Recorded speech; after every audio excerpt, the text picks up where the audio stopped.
আসসালামু আলাইকুম। Genetic IT এডুকেয়ারের পক্ষ থেকে আপনাদের সবাইকে স্বাগতম।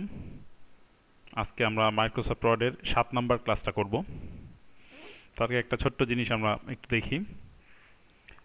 মাউসের ডান বাটন ক্লিক করলাম আমরা ডেস্কটপে থাকা অবস্থায়। ডান বাটন ক্লিক করলে যে মেনুটা বের হয়ে আসে এটাকে পপ আপ মেনু বলে। আমরা ব্যাপারটা একটু মনে রাখব। তো ডান বাটন ক্লিক করার পরে আমরা এখানে পার্সোনালাইজ এই লিঙ্কটিতে ক্লিক করে আমরা যদি উইন্ডোজের কোনো থিম চেঞ্জ করে দিই, এখানে অনেকগুলো থিম রয়েছে 7টা, তাহলে ডেস্কটপের আইকনও চেঞ্জ হয়ে যাবে, ডেস্কটপের ওয়ালপেপারও চেঞ্জ হয়ে যাবে। তো আমরা একটু দেখি, এটা আমরা সিলেক্ট করলাম, তারপরে এখান থেকে আমরা বেরিয়ে যাচ্ছি। যে ডেস্কটপের ওয়ালপেপারটা চেঞ্জ হয়ে গেছে, এভাবে আমরা ডেস্কটপের ওয়ালপেপার চেঞ্জ করতে পারি। আচ্ছা, এখন আমরা 7 নম্বর ক্লাসের প্রিপারেশনের জন্য আমরা 7 নম্বর একটা আমি ফাইল আগে থেকে তৈরি করে রেখেছিলাম, ডেস্কটপে এটা ওপেন করি। আজকে আমরা শিখব এই 7টা ছোট ছোট জিনিস কিন্তু খুবই গুরুত্বপূর্ণ topics: cut, copy, paste, uses of equation, insert picture and clip art, page border এবং ওয়াটার মার্ক। প্রথমে আসবো কাট। কাট মানে ডকুমেন্টে যদি কোনো লেখা আমাদের রিপিট আবার দরকার হয়, তো সেটাকে আমরা কাট করে অন্য জায়গায় নিয়ে যেতে পারি। যেমন দেখায়, কাট অর্থ ওখান থেকে কেটে গিয়ে লেখাটা অন্য জায়গায় সরবে। আমরা এই পুরো লেখাটুকু এখান থেকে কাট করার জন্য ব্লক করার পরে কিবোর্ড হতে কন্ট্রোল এক্স চাপতে পারি, অথবা এখানে এই যে কাট হোম ট্যাবে ক্লিক করার পরে যে রিবনটা পাচ্ছি সেখানে কাট রয়েছে, এটা কাট করলো, এখান থেকে কাট হয়ে মেমোরিতে চলে গেছে। এখন আমাদের যেখানে দরকার সেখানে গিয়ে আমরা যদি কন্ট্রোল ভি চেপে পেস্ট করব, কন্ট্রোল ভি চেপে, অথবা মাউস পয়েন্টার রেখে নিয়ে এই যে পেস্ট এখানে আইকনটাতে ক্লিক করলেও হবে। আমরা কন্ট্রোল ভি চাপছি, এটাই হচ্ছে কাট। কাট হচ্ছে একটা লোকেশন থেকে কেটে গিয়ে অন্য লোকেশনে নিয়ে আসা, আর কপি হচ্ছে ব্যাপারটা থাকবে কিন্তু অন্য জায়গায় যাওয়া। আমরা এটা আবার একটু দেখি, এটা আমরা এটাকে ব্লক করি, এখান থেকে আমরা কপি করব, কন্ট্রোল সি চেপে যেখানে রয়েছে কপি, কন্ট্রোল সি কপি করলাম, এখানে আমাদের লাগবে, পুনরায় এখানে গিয়ে কন্ট্রোল ভি চাপলাম। তাহলে কি হলো, আগের লেখাগুলো তো থাকলোই, বাট এই অংশগুলো উপরে গিয়ে আমাদের কপি থেকে পেস্ট হয়ে গেল। যাকে এগুলো আমরা একটু মুছে দিই, রিপিট হয়ে গেছে।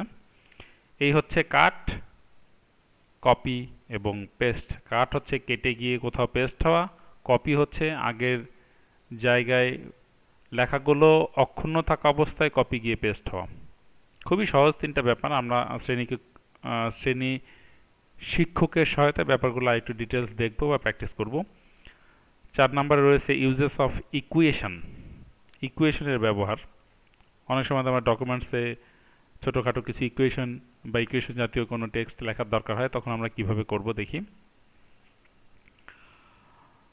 আমরা ইনসার্ট রিবন ট্যাবে ক্লিক করব, এখান থেকে আমরা অবজেক্টে যাব।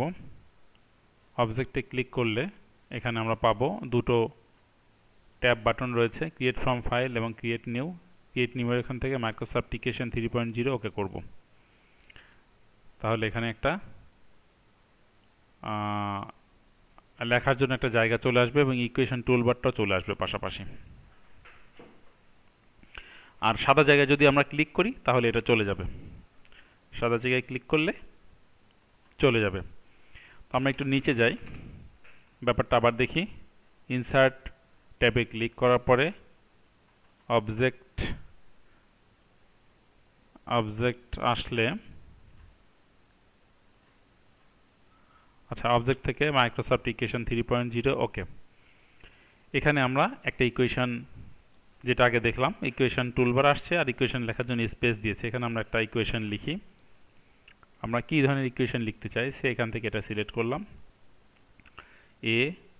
কন্ট্রোল এইচ দিয়ে আমরা ওপরে পাওয়ারটা দিব কন্ট্রোল এইচ স্কোয়ার, অ্যারো কি চেপে নিয়ে আসি, B control H B square, tab চেপে লেবেল করব প্লাস, পুনরায় যে অপশনটা চাচ্ছি এটা নেই, বি কন্ট্রোল এইচ চেপে স্কোয়ার নিচে,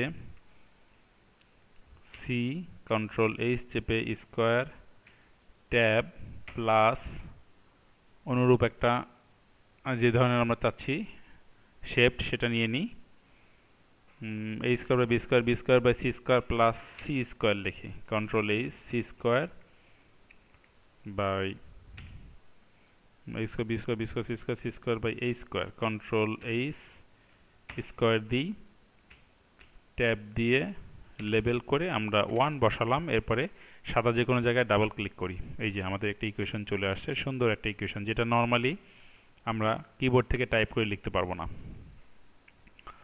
a square by B square plus b square by C square plus C square by square is equal to 1।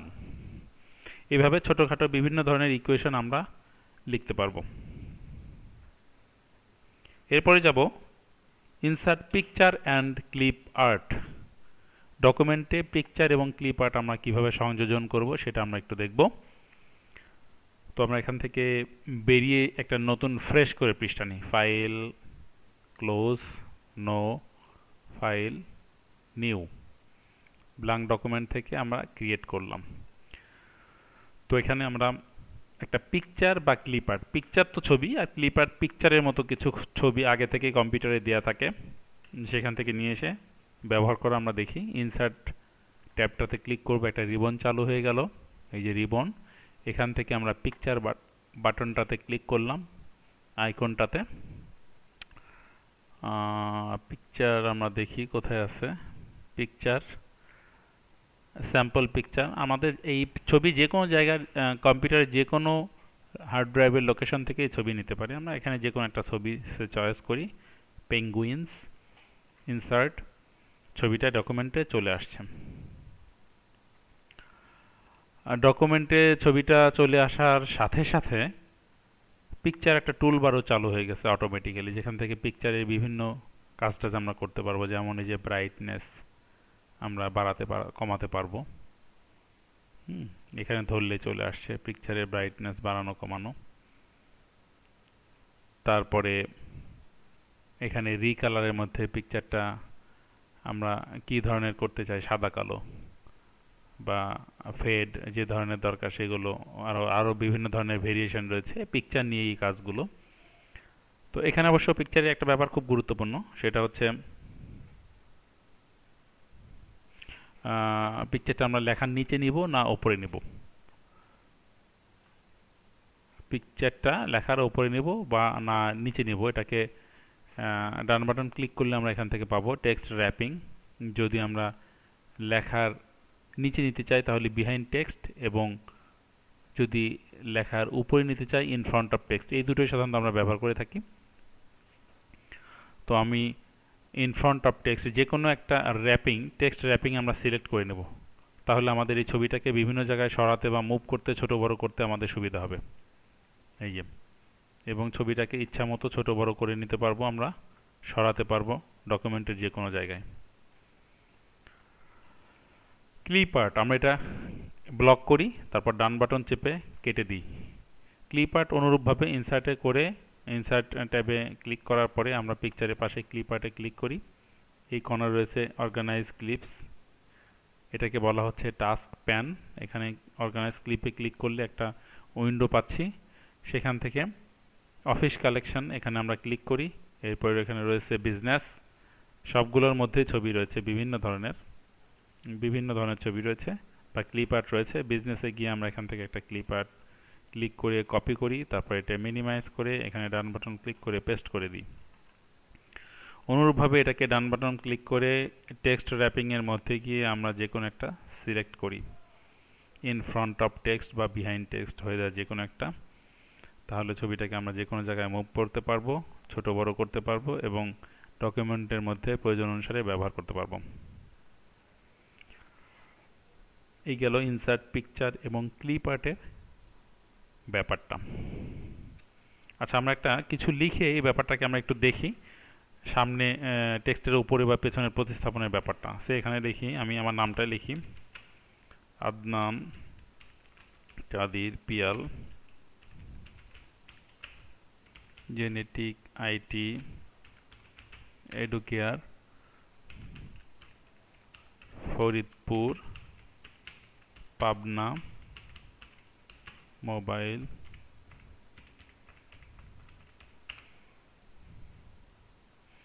এই লেখাটাকে আমরা নর্মাল করে দিই, অর্থাৎ গ্যাপটা বেশি হয়ে গেছে, আমরা এখানে 0 পিটি করে দিই, লেখাটাকে একটু বড় করি, লেখাটাকে হালকা একটু নিচে নিই। আচ্ছা, এখন আমরা যে ব্যাপারটা দেখার জন্য এটা করতে চাচ্ছিলাম, এই ছবিটাকে আমরা যদি এর উপরে দিয়ে দিই তাহলে ছবিটার নিচে চলে গেল লেখাটা। আমরা যদি ছবিটার উপরে লেখাটা নিয়ে আসতে চাই তাহলে ওই যে টেক্সট র্যাপিং যে ব্যাপারটা আমরা দেখলাম, ডান বাটন ক্লিক করে যদি আমরা এখান থেকে টেক্সট র্যাপিং দিয়ে যদি আমরা বিহাইন্ড টেক্সট দিই, অর্থাৎ টেক্সটের নিচে দিই, তাহলে ছবিটা টেক্সটের নিচে চলে যাবে। এই যে আপনারা খেয়াল করে দেখেন, যেটা আমাদের কখনো ডকুমেন্টের দরকার, এটা কালো লেখার জন্য বোঝা যাচ্ছে না, আমরা হোমে গিয়ে ফন্ট কালারটা যদি অন্যটা চেঞ্জ করে দিই তাহলে হয়তো আমাদের ব্যাপারটা একটু দৃশ্যমান হবে। এই যে, তাহলে আমরা ডকুমেন্টে ক্লিপ আর্ট এবং পিকচার সংযোজন করা শিখলাম। এখন আমরা দেখব পেজ বর্ডার। পেজ বর্ডার আমরা কিভাবে নেব? অনেক সময় আমাদের পেজ বর্ডার নেওয়ার দরকার হয়। ইনসার্টে গিয়ে পেজ বর্ডার, পেজ লেআউটে গিয়ে আমরা এখানে পেজ বর্ডারটা দেখব। এই যে ক্লিক করি, পেজ বর্ডারের মধ্যে এখানে রয়েছে যে কোনো একটা নিলাম, নেওয়ার পরে আমরা ওকে করি, এটা চারিপাশে বর্ডারটা হয়ে আসলো। এটাই হচ্ছে পেজ বর্ডার। আমাদের ডকুমেন্টে আমরা প্রিন্ট প্রিভিউ দিয়ে দেখি কেমন দেখা যায়। এই যে কখনো কখনো আমাদের ডকুমেন্টে পেজ বর্ডার নেওয়ার প্রয়োজন পড়লে আমরা এভাবে পেজ বর্ডার নিব। এরপর রয়েছে ওয়াটার মার্ক বা জল ছাপ, এটা দেখার জন্য আমরা এখান থেকে বেরিয়ে যাই, একটা নতুন করে ফ্রেশ পেপার নিয়ে মানে নতুন ডকুমেন্ট নিয়ে আমরা ওয়াটার মার্ক ব্যাপারটা দেখি। এখান থেকে এটা আমরা ক্লোজ করে দিচ্ছি। ফাইল কি সেভ করতে চান? No, file new blank document create. আমরা এই টাস্ক প্যানটাকে এখান থেকে বন্ধ করে দিতে পারি। এখানে ওয়াটার মার্কের জন্য আমরা পেজ লেআউটে আবার ক্লিক করি, এখানে দুটো অপশন রয়েছে, পেজ কালার। দেখেন এই পেজের পৃষ্ঠার কালারটা আমরা বিভিন্ন রকম করে নিতে পারি। দেখেন যে পেজে আমরা লিখি সেই কালারটা বিভিন্ন রকম আকার ধারণ করছে। তো এটা আসলে আমাদের খুব একটা প্র্যাকটিক্যাল লাইফে কাজে লাগে না, আমরা এটা নো কালারই করে দিই, যেটা সাধারণত থাকে ডিফল্ট হিসাবে। ওয়াটারমার্ককে আমরা বাংলায় বলতে পারি জলছাপ। এটা খুবই গুরুত্বপূর্ণ একটা ব্যাপার। আমরা যখন কোনো কনফিডেন্সিয়াল ডকুমেন্ট তৈরি করি বা কোনো প্যাড তৈরি করব, যে পেছনে ছবি, ব্যাকগ্রাউন্ড, ওপরে আমার চিঠিটা লেখা, বা পেছনে নিচে কোনো একটা জলছাপ দিলাম, তারপরে কোনো কিছু লিখলাম, তাহলে সেটাকে ডুপ্লিকেট করা সম্ভব হচ্ছে না বা সম্ভব হবে না। এই জন্য আমাদের ওয়াটারমার্কটা দরকার হয়। তো আমরা এখন দেখি, এখানে ক্লিক করার পরে কাস্টম ওয়াটারমার্কে যেতে পারি।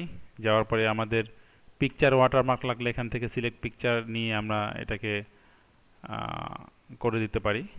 ওকে করি, এই যে চলে আসছে জলছাপ। কন্ট্রোল জেড চেপে চলে যায়। যদি কোনো লেখা দিয়ে করার দরকার হয়, কাস্টম কোনো লেখা, তাহলে আমরা এখানে টেক্সট ওয়াটারমার্ক দেব ASAP। এখানটাতে আমরা কোনো কিছু লিখব, যা লিখতে চাই, দিয়ে আমরা ওকে করলে লেখা চলে আসবে। এইভাবে জলছাপ আমরা উপর দিয়ে, এই পৃষ্ঠার উপর দিয়ে বিভিন্ন কিছু লিখতে পারবো। আর যদি আমরা কন্ট্রোল জেড দিয়ে চলে যাই, এছাড়াও এখানে ওয়াটারমার্কে কিছু জিনিস রেডিমেড অবস্থা আছে, ডু নট কপি, কনফিডেন্সিয়াল, হ্যাঁ, লেখাগুলো এরকম আকারে ডু নট কপি, এটা যদি আমরা দিই এই যে লেখাটা চলে আসবে। প্রিন্ট প্রিভিউ দিলে আমরা দেখব যে এটা চলে আসবে, এই যে নিচে, এর উপর দিয়ে আমরা লিখতে পারবো। যাই হোক, আমরা এখানে প্রিন্ট প্রিভিউ ক্লোজ করে দিচ্ছি। আর আজকের মতো আমরা ক্লাসটা এখানেই শেষ করছি। আগামীকাল আবার দেখা হবে। খোদা হাফেজ।